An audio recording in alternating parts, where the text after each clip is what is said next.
Well, I think we have some robots that we'd like to welcome. Here we go. About my size.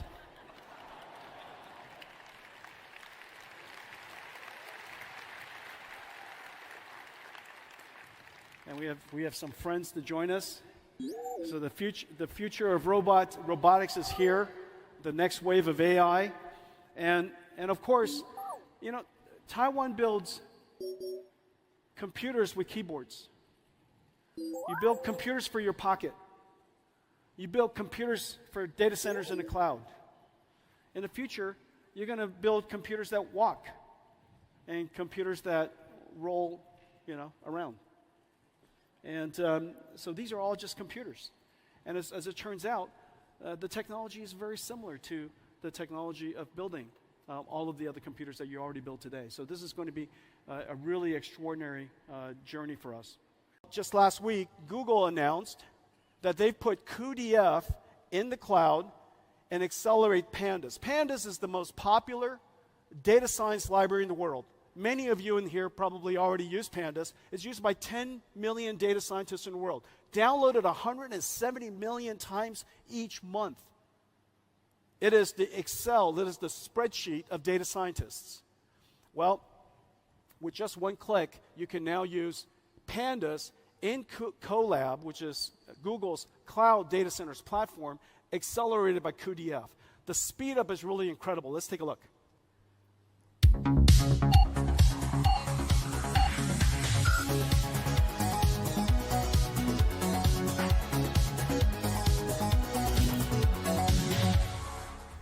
That was a great demo, right? Didn't take long.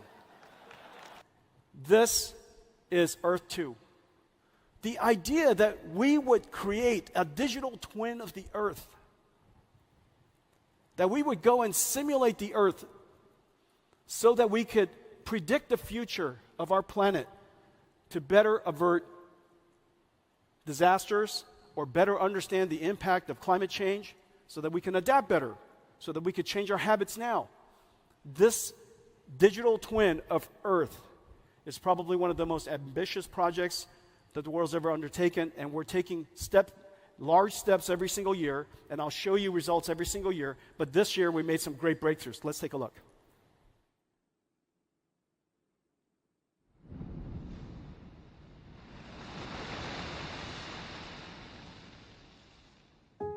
On Monday, the storm will veer north again and approach Taiwan. There are big uncertainties regarding its path.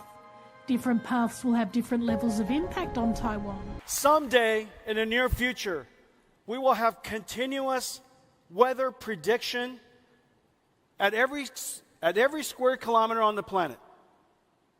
You will always know what the climate's going to be. You will always know. And this will run continuously because we've trained the AI, and the AI requires so little energy. In the late 1890s, Nikola Tesla invented an AC generator. We invented an AI generator. The AC generator generated electrons. NVIDIA's AI generator generates tokens. Both of these things have large market opportunities. It's completely fungible in almost every industry. And that's why it's a new industrial revolution. And now we have a new factory, a new computer. And what we will run on top of this is a new type of software. And we call it NIMS, NVIDIA Inference Microservices.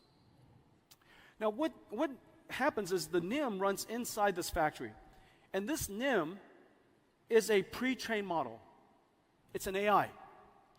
Well, this AI is, of course, quite complex in itself. But the computing stack that runs AIs are insanely complex. When you go and use ChatGPT, underneath their stack is a whole bunch of software. Underneath that prompt is a ton of software. And it's incredibly complex because the models are large, billions to trillions of parameters. It doesn't run on just one computer, it runs on multiple computers. It has to distribute the workload across multiple GPUs, tensor parallelism, pipeline parallelism, data parallelism, all kinds of parallelism. expert parallelism, all kinds of parallelism, distributing the workload across multiple GPUs, processing it as fast as possible, because if you are in a factory, if you run a factory, your throughput directly correlates to your revenues. Your throughput directly correlates to quality of service. And your throughput directly correlates to the number of people who can use your service. We are now in a world where data center throughput, utilization, is vitally important. It was important in the past, but not vitally important. It was important in the past, but people don't measure it. Today, every parameter is measured. Start time, uptime, utilization, throughput, idle time, you name it. Because it's a factory. When something is a factory, its operations directly correlate to the financial performance of the company. And so we realized that this is incredibly complex for most companies to do. So what we did was we created this AI in a box, and it containers an incredible amount of software.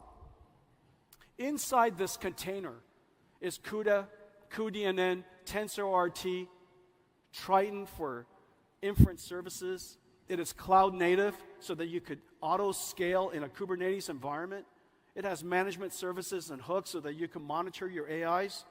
It has common APIs, standard APIs, so that you could literally chat with this box. We now have the ability to create large language models and pre-trained models of all kinds. And we have all of these various versions, whether it's language-based or vision-based or imaging-based, or we have versions that are available for healthcare, digital biology. We have versions that are digital humans that I'll talk to you about. And the way you use this, just come to ai.nvidia.com. And today we just posted up in Hugging Face the Llama 3 NIM, fully optimized. It's available there for you to try. And you can even take it with you. It's available to you for free. And finally, AI models that reproduce lifelike appearances, enabling real-time path-traced subsurface scattering to simulate the way light penetrates the skin, scatters, and exits at various points, giving skin its soft and translucent appearance. NVIDIA ACE is a suite of digital human technologies packaged as easy-to-deploy, fully optimized microservices, or NIMS. Developers can integrate ACE NIMS into their existing frameworks, engines, and digital human experiences. Nemotron SLM and LLM NIMS to understand our intent and orchestrate other models. Riva Speech NIMS for interactive speech and translation. Audio to face and gesture NIMS for facial and body animation. And Omniverse RTX with DLSS for neural rendering of skin and hair.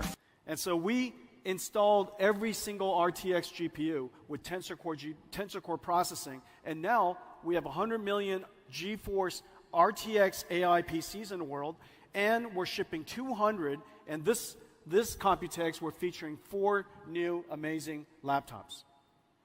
All of them are able to run AI. Your future laptop, your future PC will become an AI. It'll be constantly helping you, assisting you in the background. Ladies and gentlemen, this is Blackwell.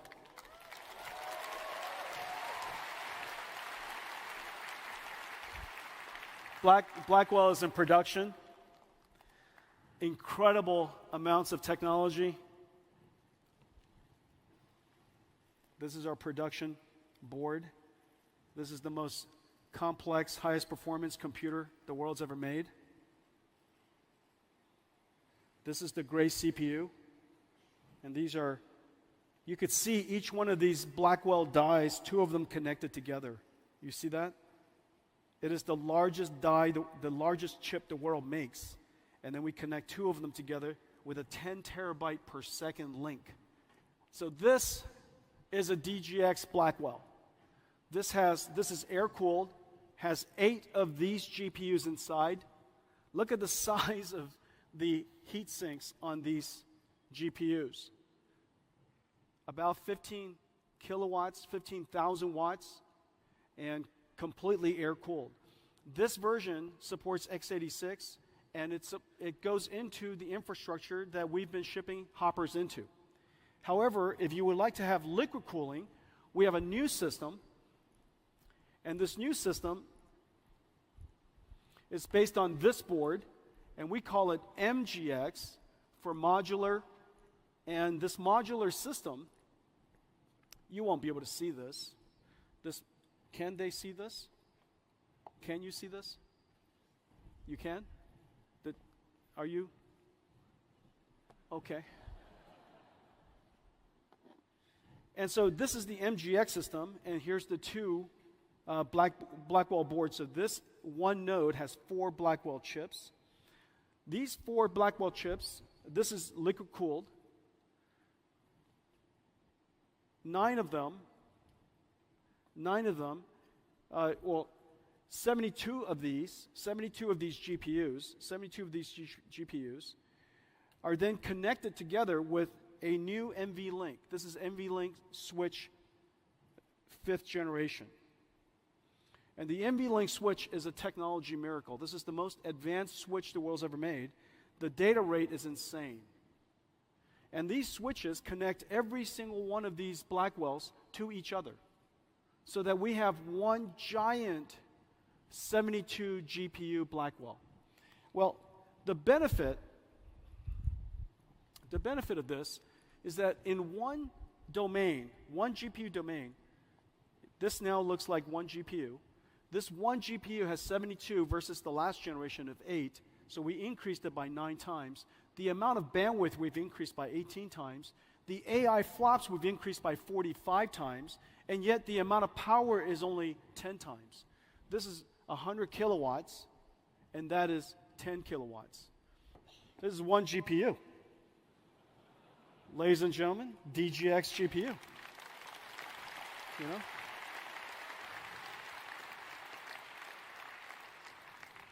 The back of this GPU is the NVLink spine. The NVLink spine is 5,000 wires, 2 miles.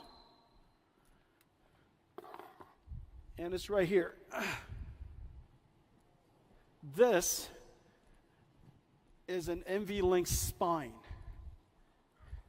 And it connects 72 GPUs to each other. This is an electrical, mechanical miracle. The transceivers makes it possible for us to drive the entire length in copper. And as a result, this switch, the NVLink switch, driving the NVLink spine in copper, makes it possible for us to save 20 kilowatts in one rack. 20 kilowatts could now be used for processing. Just an incredible achievement. So we have code names in our company, and we try to keep them very secret. Oftentimes, most of the employees don't even know. But our next generation platform is called Rubin. The Rubin platform, I'm not going to spend much time on it. So we have the Rubin platform, and 1 year later, we have the Rubin Ultra platform. All of these chips that I'm showing you here are all in full development, 100% of them. And the rhythm is 1 year at the limits of technology, all 100% architecturally compatible. So this is basically what NVIDIA is building. A robotic factory is designed with 3 computers. Train the AI on NVIDIA AI. You have the robot running on the PLC systems for orchestrating the factories. And then you, of course, simulate everything inside Omniverse. Well, the robotic arm and the robotic AMRs are also the same way, 3 computer systems. The difference is the 2 Omniverses will come together. So they'll share one virtual space. When they share one virtual space, that robotic arm will become inside the robotic factory. And again, three computers, and we provide the computer, the acceleration layers, and pre-trained AI models.